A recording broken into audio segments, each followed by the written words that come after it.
Hey everybody, Nathan Ronen, CFA here with an update. This update is for the Level 2 candidates. Level 2 candidates who are taking their exam in either May, August, or November of 2026. I get this question, I could almost say daily, but I don't want to exaggerate. It's almost daily. It's very, very often. And it is, hey, Nathan, is Level 2 harder than Level 1? Hey, Nathan, how is Level 2 different from Level 1? Hey, Nathan, can I just study for Level 2 the way I did for Level 1? Hey, Nathan, I'm retaking the Level 2 exam. I need to really pass this thing. What do you suggest? How can I do things differently? If any of these questions apply to you, you're a candidate in the Level 2 program, or you're thinking of doing Level 2 down the road, you've passed your Level 1 exam, this particular discussion, this particular video is for you. And if you'd like to continue to listen to these things on a weekly or bi-weekly basis as I post them, just, subscribe. Press the subscribe button now and the notifications bell, and you'll get it every time I put it up on YouTube or any other form of social media. So in a nutshell, number one, Nathan, is Level 2 harder than Level 1? It really just depends on what you mean by harder. There is a lot more volume in the Level 2 program than you have at Level 1. So if you're just looking at it from a volume perspective, then maybe Level 2 is more difficult. Okay. But is Level 2 truly more difficult? And the answer is none of the CFA exams, Level 1, Level 2, or Level 3, are rocket science, extremely difficult, and that you can't pass. However, it's really the approach and how you study for the exam. Level 2 is very different from Level 1 because Level 2 requires a lot more depth and integration. And I keep emphasizing this all over the place, an integration of concepts across the Level 2 program. So from that perspective, it's a little bit more difficult than Level 1, where you had 180 sort of like objective multiple choice questions from the entire curriculum. And either you kind of knew it or not. Level 2 is much more focused on you understanding concepts in greater depth and being able to integrate the concepts from different parts of the curriculum.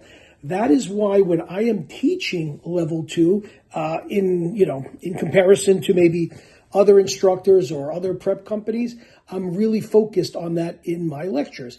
I'm not sitting there just PowerPoint sliding you to death with definitions and formulas and just regurgitating exactly what's in the book that you can read, but I am going over the content and then relating it to other parts of the program. That's the integration.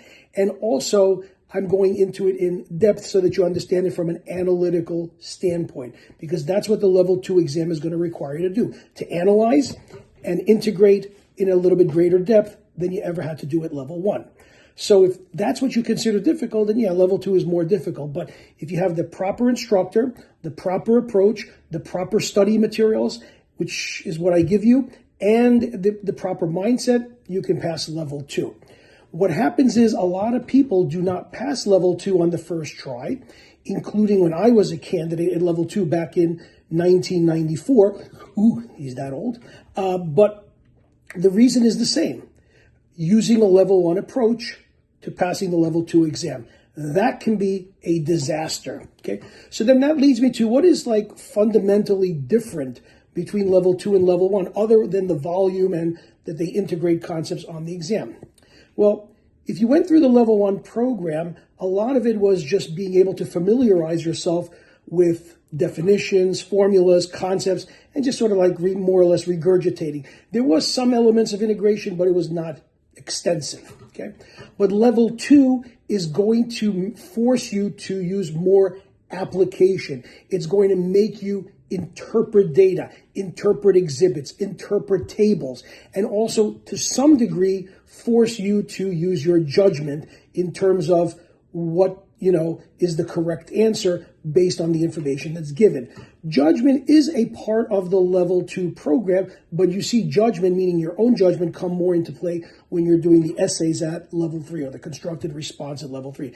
But Level 2 does have more of an emphasis on application, interpretation, and to a certain degree, judgment, which is exactly what I do when I'm teaching my courses. How do I do that? By integrating vignettes, by integrating problems, by integrating item sets, or what we call vignettes, into the equation. Because if you're learning all of the concepts in isolation and you're not seeing them through application the way you have to do it on the exam, basically those videos, those lectures are not really worth that much. So I pepper my videos completely with item sets, which we call vignettes, problems, examples that you really don't even have in your CFA curriculum books or in your curriculum. Why? Because, I tend to, try to give you something that would add value, not just repeat what you already have.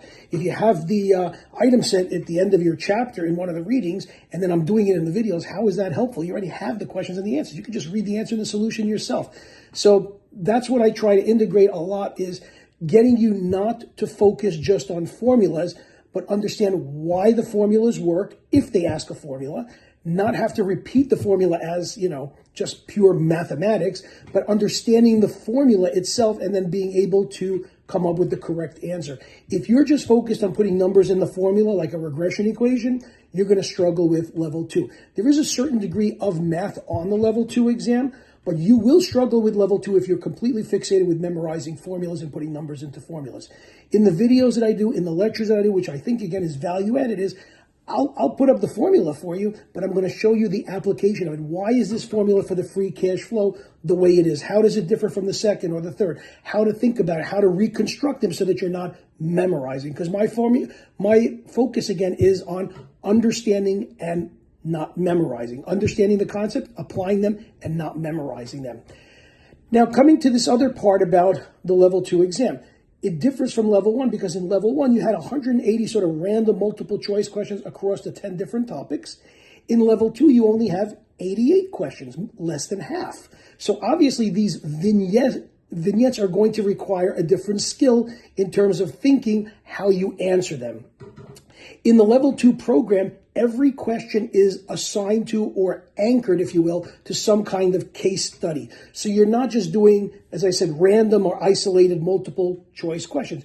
You could be analyzing financial statements. You could be looking at different frameworks of risk. You could be looking at all kinds of scenarios in terms of valuing a fixed income security, an equity security, or some sort of derivative. And again, this is all going to be with 2 hours and 15 minutes in the first session and 2 hours and 15 minutes in the second session. So you need practice. That's why, again, I pepper, and I say this again, pepper my videos with, my video lectures with item sets and problems and examples, just the way you would probably see them on the exam. That is important, not just random questions that, you can sort of like have a slam dunk answer to.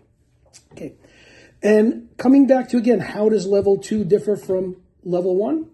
If you're not going to learn how to integrate or see the link between the different concepts and different parts of the program, you're going to have trouble with this exam. That is, again, my videos, again, why would I sit there and just repeat exactly what's in the curriculum, in the reading? You can read the curriculum, or you could take some kind of study notes if you want, I don't know, whatever. But I don't think that's very helpful either. You need to see the connection between the material. In other words, there's going to be links between equity, as I've said before, and certain types of accounting concepts like return on equity. Okay, you're also going to see links on the exam between, let's say, derivatives and currencies in the economics section. Or you could see integration between fixed income instruments and derivatives or any other types of forms of risk. So you need to understand that these links are absolutely essential for you to master and to understand. And that's what you're going to get when you're working with me. Not just, okay, ladies and gentlemen, what are the 3 different exchange rates discussed in your books?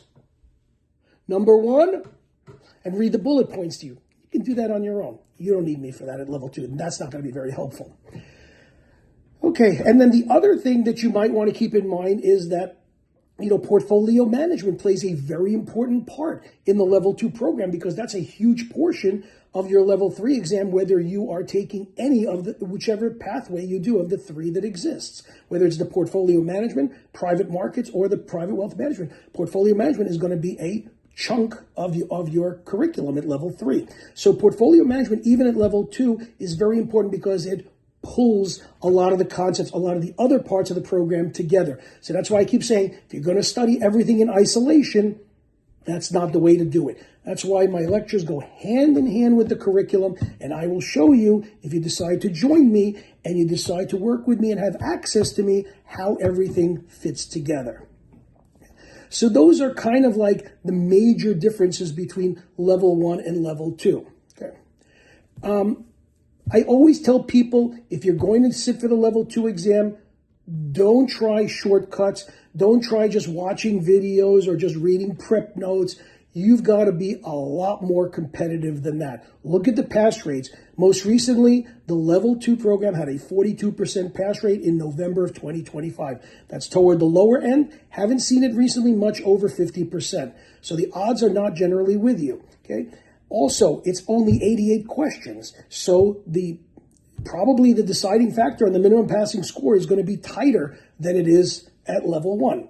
So again, master the curriculum, focus on the curriculum, focus on my lectures in conjunction with the curriculum, and learn to integrate the concepts, and don't do shortcuts. And I'm going to make sure that you're not doing those shortcut traps that level 2 candidates fall into, treating level 2 like a level 1 exam.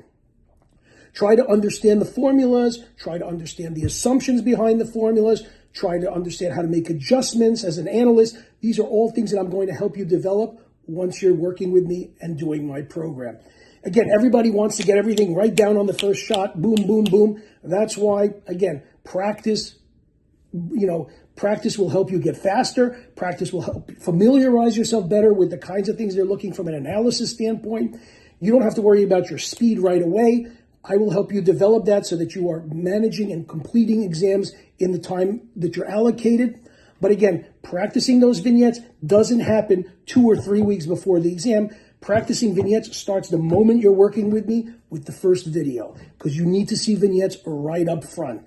Don't, wait till you sort of like are 3 weeks away from the exam, or you're just about a month away from the exam and you just finished studying and completing whatever the syllabus is or the agenda is for the CFA exam. You have to be able to extract information, develop, analyze, apply, get down to the point very quickly. And you need time to practice that from day 1 of entering into the program. Okay.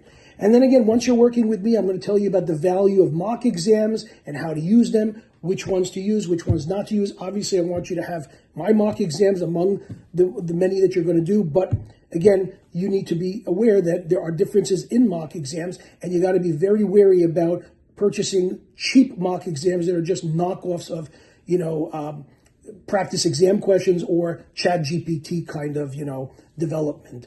So I will help you with that. But again, I don't want to make this too long. These are the things that you need to know. Level 2 is not level 1. Don't treat it as such.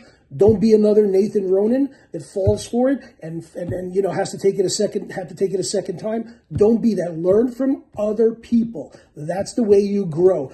Don't commit the same mistakes as other people do, because otherwise that's not considered highly intelligent. Okay, so if you're interested, work with me. You could check out the sample of what I do with free cash flows on my website.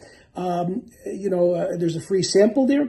My website is at chalkandboard.org. That's CHALK and AND board BOARD.org, chalkandboard.org. My phone number is there. My email is there. You can text me. You can message me. I'm happy to help you out if you're looking to work with me. And let's get level 2 done, whether it's your first time, second time, or more. I don't want to see you sitting for this level multiple times like I had to do twice. No good. Talk to you later. Good luck with level 2.